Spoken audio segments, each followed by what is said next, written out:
Talking a little Travon Walker, Josh Allen, and Andre Cisco. In fact, Trayvon's going to talk to you. We'll do all of that in just a second here on Locked On Jaguars.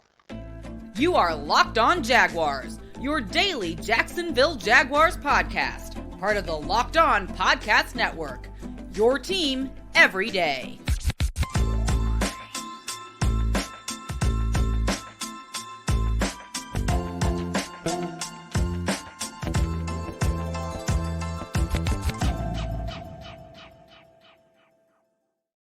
Thank you for joining me for another edition of Locked On Jaguars. I am your host, Tony Wiggins, host of the Locked On Jaguars podcast, where it's your team every day, and we thank you for making us your first listen. Reminding you that we are also free to subscribe to on YouTube at our Locked On Jaguars YouTube page.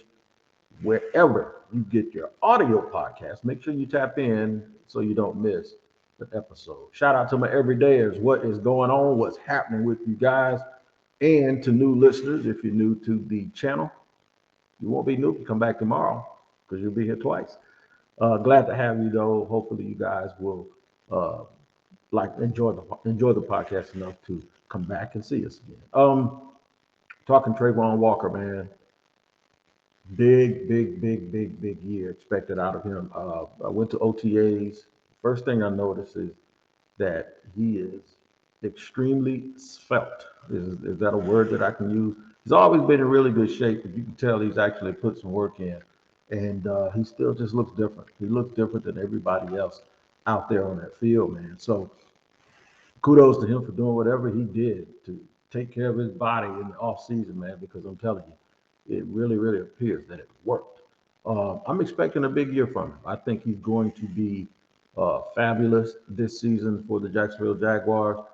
I think he knows he has to. You'll hear in the statement that he made, though, when I asked him, he just wanted to sometimes chase the quarterback and get out of scheme, and he said something very interesting that's actually going to make you like him a lot more. All right, we're going to talk about him. We're going to talk about Josh Allen not being at OTAs, which I'm not terribly concerned about it, but for where this team is, if you read the room, you would expect that Josh would have shown up with what they're trying to accomplish. This not, to me, in my opinion, it's not just about him not working out here and the team being comfortable with it. He's due to make $10 million on his fifth-year option.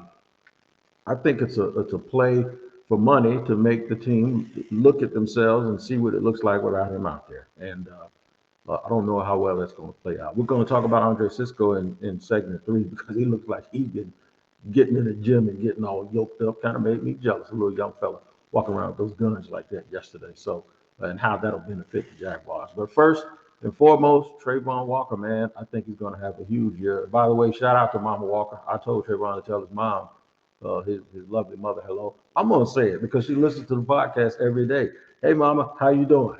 All right. Trayvon said she listens to everything, bro. So we want to make sure that we stay on point with that. And thank Miss Walker, Mama Walker, Mrs. Walker. Thank Mama Walker and Pops Walker too. But yeah, I just think the kid's gonna have a big year. I think you're gonna like the way this sounds too. In fact, I'm just get ready to play it for you. I ain't gonna sit here and beat around the bush. This is my interview yesterday with Jaguars second-year edge Trayvon Walker. All right, Locked On Jaguars, Tony Wiggins here recording with Trayvon Walker. Trayvon, what's going on, man? Living and breathing another day, Living another and dollar. All right. Getting better. All right, so last year, your rookie year, how did you feel about it when you exited after the last game you guys played? When you assess how you played your rookie year, what do you think? With me, for the standard that I hold myself to, I feel like, it was some that I still left out there on the field, but as the season progressed along, I feel like I kind of got better, and I was learning from the things that I was making mistakes on early in the season. I know I had a few penalties, mischievous penalties, but I feel like just the type of player I am that just come with the game sometimes, just cut it out in critical situations, but I still feel like I have, I still have some work to do, which I'm going to do, and I feel like I'm getting better. With all the noise that I don't know if you heard it, but it's not getting sacks, but Doug told us you were playing well. Was there ever a time when it tempted you to just say, forget about scheme, let me go chase the quarterback to ease up some of that? I never said forget the scheme. Right. I mean, I want to keep my job, so in order to have my job, I got to do what's what I'm put in the scheme to do. And if that's, you know what I'm saying, it's obviously to get sacks, but I hope to contribute way beyond sacks. Right. Did you work with anybody on your own in the offseason? Any known rep? I don't want to name the names, but did you work with anyone on your own to try to get you to disengage and get out the quarterback? Yeah, for the most part, you know what I'm saying. I worked with Brandon Tucker while I was out at Texas training. That's who I mainly work with. But like I said, I like to put in work on my own. Like, really, not too many people know my body and know my moves, how I know what I need to work on. Yeah, okay. All right, we're looking forward to it this year. More hands down or standing up, or you can't say? Same as last. We getting it done. Whatever they need me to do, whenever we come around, that's what I'm going to do. I'm a team guy. All right, 2 in a row for Georgia. People don't get 3 in a row. Talk to me. What's going on? Certain people don't get 3 in a row. You got to be an actual dog to get 3 in a row. You got to be a dog? You got to be a dog to get 3 in a row. Oh, Seminole. We might break that streak a little bit. See, you said what you said before that. You said ain't nobody ever did 3 in a row. Right. But you got to be a dog in order to All right. cook it. Well, good luck to them and good luck to you, man. Yes, sir. All right. All right, a little Travon Walker, the Jacksonville Jaguars second-year player. Hopefully you guys enjoyed that interview. There's a little bit of noise there, but that noise was because we were at training camp, of course. And there were other people being interviewed and horse playing around, but you heard what the man said. The man said, I ain't going to get out of doing the scheme because I won't keep my job, and I'm going to do what they ask me to do. So for all y'all that get upset that he's not tracking the quarterback the way he took responsibility for that. He said, I got to do better. It's sacks, but there's more to it than just the sacks. There's a lot of other things, and I'm going to do what they asked me to do within the scheme. But he says, I'll never, ever get away from the scheme. And you like to hear that because that tells you that guys aren't selfish, that guys are going to do the things that's required to. Now, we had somebody here before, they did their own thing a little bit, and that's never a good thing. When a player decides, okay, well, I don't like what they asked me to do, so I'm going to do something else. Well, that's a recipe for disaster because when you do that, even if you're right, you're wrong because it's not going to work. And you just can't do that. So I like the way he sounded. I like the way he looked on the field. I like the way he commanded things. About Josh Allen not being there, he looked like the absolute flat-out leader of the game. And, you can always tell who the alpha is of a group, and he does not shy away from it. So I expect Trayvon Walker to have a huge, huge year in 2013. All right, we'll get to more of that. Talk a little Josh Allen, too, and why I'm probably a little bit more disturbed than the average person that Josh is not here this offseason. I'm going to tell you why I think he's not here. I'll do all of that in just a second here on Locked On Jaguars. First, I have to let you know about Built Bar, man. Built Bar and Built Period is the absolute best. If you're looking for healthy snacks that taste amazing and you're trying to make sure that you watch your figure, then Built Bar and Built Puffs is the way to go. What makes them so good, especially, is they're made with 100% real dark chocolate. That's right, real chocolate. And usually, after I say that, I don't have to explain anything else. But I got to take it a step further and tell you about the macros. It's only 130 calories and 4 grams of sugar with a whopping 17 grams of protein. Post-workout, it'll be great for you. We've been telling you go to built.com, and you can still do that because there's a lot of goodness on that website. But you can also go to your local Walmart in the pharmacy section and get a 4-bar box, or go to Sam's Club if you're there and get a 13-bar box. So Sam's and Walmart, your local neighborhood stores has Built now. And you can also check in every now and then with built.com to make sure you stay in tune with all of the specials. It's built.com. And I'm Tony Wiggins here with Locked On Jaguars, welcoming you back. I know you didn't go anywhere, though, but to segment 2, we're going to talk some more edge rush. We're going to talk Josh Allen. Of course, at OTAs, Josh Allen was not there yesterday. Cam Robinson was. Ben Barch was. Evan Ingram probably can't until he signs his his franchise tender. Guys talk a lot about, and I know it's business, so we're not going to take things personal, but when it's not your chance to get money or a contract, fellas say all the right things. They say all the right stuff about how they want to be in Jacksonville and how they want Duval and how it's all about a championship.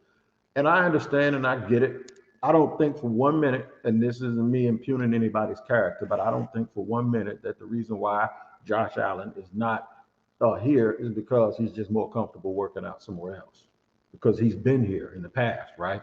So what's different this year? Well, this year is the last year of his contract. He's making about $10 million or so on the fifth-year option of his deal. And in my opinion, it has absolutely everything to do with why Josh Allen isn't here. Go ahead and take a look at your team without me. That's what I get from it. See how you look without me and see how it feels to not have me, and maybe you'll work out a long-term deal with me. Nothing tells you how a team feels about a player than contract negotiations. If Josh Allen was Joey Bosa, like some Josh Allen fans believe he is, they would have re-signed that kid last year. They would have done something. They would have extended him. You'll never see those guys and Myles Garrett and all those. You'll never see them play on their fifth-year option without an extension coming. And I'm not saying the Jaguars won't extend Josh Allen, but Josh Allen has to be realistic, which most people aren't in the contract year. He has to be realistic. He hasn't earned that max money, and I don't even know if he's asking for it, to be honest with you. I don't know if there have been negotiations. I have no idea. But he played well, especially the second half of last year when the entire defense sort of picked it up. Played well. He's one of those guys, I like him, but I think his reputation is bigger than his actual output. That's just my opinion. And he's almost the Cam Robinson of edge rushers. Like, Cam Robinson is a solid NFL player, right? Can even be really good at times. But Cam Robinson was never going to get the kind of money that Juwan Taylor got on the open market, because if he would have done it. And I know they franchise tagged him, but he didn't have to sign the extension. He could have waited. Good thing for him, he didn't, because he got hurt. And so when you're injured and you're on that market, somebody might try to give you a prove-it deal. But this is why you take money early, and this is why teams offer guys money early. You notice they didn't do that with Josh Allen. They never got to the point where they gave him an extension. And I know that there are a lot of people that don't realize this, but they do say stuff off the record sometimes. And I heard, I wasn't there, but I heard that there were some very powerful people that said Josh isn't the number one, he's a number two in terms of edge. He's not a number one, he's a number two. He needs a guy on the other side. There are guys in the NFL that don't need that don't need you to give any kind of explanation for their play. You could line me and three other people on the line with him, me and Ryan Green or somebody, David Lamb, and they're still gonna go get sacks. That's saying a lot if I'm on the line, right? And the dude still gets sacks. It's not always about sacks, it's also about pressure. So Josh, from what I understand, was very high when it comes to pressure. But there were too many times during the game, and sometimes I do this on Sundays, and I don't do it because I'm picking at him. I want to make that very clear. None of this stuff is ever personal to me. But I do it because people constantly tell me how good he is. So at critical junctures of some of these games, and there are some people that are witnesses to me, I'll tweet out, watch 41. Just watch it. And then I want you to do this. I want you to go watch guys from other teams. I want you to watch Chris Jones. And I know I'm mentioning Chris Jones and Nick Bosa and all of those dudes and Aaron Donald. Yeah, those dudes are first ballot Hall of Famers with a bullet, right? If you're angry at me for comparing Josh Allen to those guys, then you're proving my point. You're proving my point that he is not super, super, super elite. And the worst thing you could do is pay someone super, super elite money when they aren't super, super elite. That's just something that you just can't do. So I don't know if Josh has a different mindset or a different frame of mind when it comes to what the expectations are for him. In my opinion, though, he's just not. He's a really, really good player, but he ain't somebody that I'm gonna give $100 million to over 5 years. It's just not. He's just not that guy. And like I said, I don't even know if that's what he's asking for. I will tell you this: next year they can start working on Trevor Lawrence. I don't know if they'll do it next year, but they can start thinking about it and start, the ball rolling, trying to figure out what they're going to do in terms of him. I think Jamal Agnew will be up for a new deal. I believe he will be. I know this is year 2. I think he signed a 3-year contract. So maybe there's some sort of an extension there, or maybe they'll play it out. But there are a boatload of guys that are going to start thinking. They got to think about Calvin Ridley. All right. They literally have to start worrying about all of those guys that they drafted the same year that they drafted Trevor.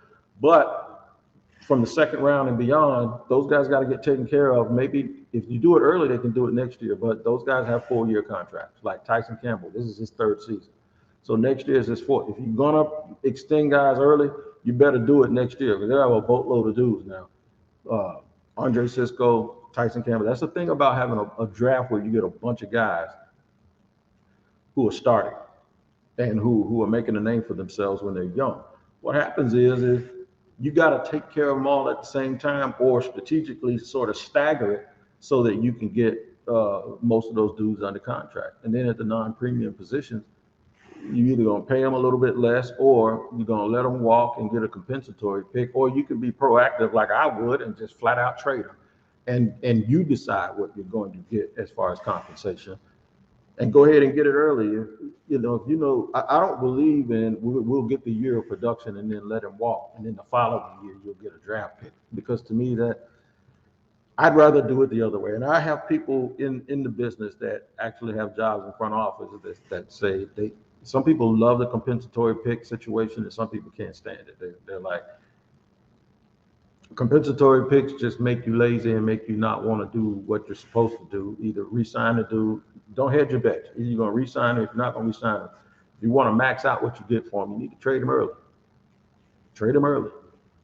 If you know you're not going to stick around with him, trade him early. If you try to trade the dude with 1 year left on his contract, they're going to say, well, we got to pay him, right? If you trade him with 2 years left, they're like, we can get 2 years out of him, so we'll give you more for him. And I don't believe in just jumping off of guys, and I don't want to make it seem like that. But what I do believe is you have to, we're trusting your evaluation. If you're going to make an evaluation, make the evaluation and make the hard decisions and make the hard choices, even if they're not popular. Don't just sit there and be a napkin in a windstorm, or wherever the wind blows me, and when it stops, that's where I'm going to end up. And I think that's what people do when they worry about compensatory picks and all of that kind of stuff. They want to see where they're at, get the production, and then just let a cat go. Like Jawan Taylor, they're going to end up probably getting a compensatory pick for Jawan Taylor because he left in free agency, right? Well, what will it be? Will it be a 3rd round pick? Will it be a 2nd round? I don't know. I have no idea what it's going to be, but if it's the Chiefs, if it's a 2nd round pick, it might as well be a 3rd round pick, because it's at the end of it's going to be at the end of the draft. In some sort of way, it's going to be one of those last 3 or 4 picks in the round. So that's why I say you got to kind of control your own stuff and not let other people dictate what you're going to do for your team. And a lot of it comes down to knowing what you have. You have to know what you have. And one player that I believe is going to have a breakout year and may even push to be like an all-pro. I ain't talking about Pro Bowls, because we know that stuff is kind of not real, but an all-pro. And I think that's Andre Cisco. I'm going to tell you all about my feelings about the Cisco kid. What did I call him last year? I said that he was he a real estate? There's something with real estate, because he makes you pay for real estate, right? He's a tax collector. That's what he is. All right, we're going to talk about Andre Cisco in segment 3 here on Locked On Jaguars. All right, segment 3 here on Locked On Jaguars, talking Andre Cisco. You know who he reminds me of? Especially when they move him out and he's single high and he's by himself. He reminds me of Earl Thomas. He's a little bit bigger, but he reminds me of Earl Thomas. I know everybody thought I was going to say Ed Reed. I'm not going to be blasphemous and say that nobody reminds me of the GOAT at free safety. But Earl Thomas is still a good name to mention. He reminds me a little bit of Eric Berry also, where it seems like they have a navigation system and they have the ability to go sideline to sideline, and they will thump. They can cover. The guys that can cover, guys that are rangy, guys that have a knack for making plays on the ball, finding a way to get tipped balls and interceptions. And Cisco's dangerous because he can run that thing back. Andre Cisco is fast. I'm talking about fast. So I think this is a big year. When they drafted him out of Syracuse, he was coming off of an ACL. So it took him a little bit of time to get going. But, man, once he got going, man, he showed up and showed out. And Andre Cisco is the absolute real deal at free safety. His body looks different this year. Andre Cisco is extremely muscular. He's swole. That's what we call it. He's swole. But you can see it in his legs, you see it in his arms, you see it in his biceps. But he doesn't look slow. He doesn't look like he lost anything in the process of working out and gaining up. You can tell who didn't skip leg day when he comes around. You can also tell a guy that takes his craft extremely serious and was able to spend this off season getting bigger and stronger and really, really work out. It's just a buy-in. And Doug Peterson used that word yesterday when he described the team. He said it's the buy-in, man. I think the special teams coordinator used it also when he said that I forgot who asked him the question, but someone, it may have been Hayes Caroline or Michael DeRocco, but somebody asked the special teams coach, how do you know who's good at this or whatever? And he just says buy-in. When you get guys coming by your office, knocking on the door, asking, can they play special teams? That's what it is. And that's the kind of buy-in that makes a guy like Andre Cisco, I don't know if he's going to play special teams or not, but I was using that as an example. But it makes a guy like that spend the off season working out. And you can probably imagine when he walks into the facility and the coach looks at him and says, well, we know who's been lifting and we know who's been working.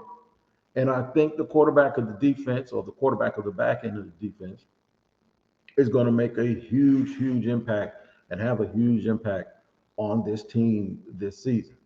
Andre Cisco, watch it. I'm telling you. And I didn't say Pro Bowl. I said all pro. All pro. I think right now, if you line him and Jesse Bates up, and y'all know how much I love Jesse Bates, I take Cisco over Jesse Bates right now. I do it. That's how I feel about it. I absolutely think that he is going to be tremendous. And look, Rayshon Jenkins has done the same thing. He came in looking all yoked up and worked out. But Cisco, pay close attention to him when you see him in the preseason or you see him in training camp, and tell me that he doesn't look different. And usually when you talk about special players, they look different. And Cisco, to me, this year is primed to have a huge season. Now, what if you get this? What if you get improvement from Devin Lloyd? You get the same play from Oluwakan at linebacker. You get Devon Hamilton doing what he's supposed to do and what he's always done. And he looks good too, by the way. He should. He got all that money, right? And then Trayvon turns up and gets you 10, 11 sacks. And more than that, he gets holding penalties on the other team and pushes them back to 1st and 20. And he's just disruptive. And he's still that same physical freak that he is in the run game. And he creates turnovers. And he cuts down those penalties. Don't you like the fact that in that interview he said, I made some egregious mistakes. Basically, I gotta get rid of that. It was critical times of the game, and I can't do it. That's just wanting to be great and then just not being able to control yourself, getting a little bit excited. But the first thing he did was, when he talked about improvement, he said, I got to cut down on those mistakes that I made in critical moments. And if you get all of these guys compared to and Andre Cisco also, and then Tyson Campbell on the other side, this defense has a chance to be very, very special. It's all going to be on Mike Caldwell. Mike, we are watching you, man. We are watching you. I know y'all watching me here on the Locked On Jaguars podcast every single day, but also make sure you watch. You see on that little box on the thumbnail that I'm on. If you're watching on YouTube, watch Locked On NFL, because today's Locked On NFL show with myself and James Lapine should be out right now. So make sure you tap in on that as well. All right. We're going to see you guys tomorrow. What we're going to talk about tomorrow, we're going to look at more guys on the roster that we think can have a huge impact, guys that can, forgotten guys. We're going to try to make sure we don't forget them and we get the impact that they want us to have, or that we want them to have. Make sure you tune in tomorrow here on Locked On Jaguars. Y'all take care of each other. We'll see you.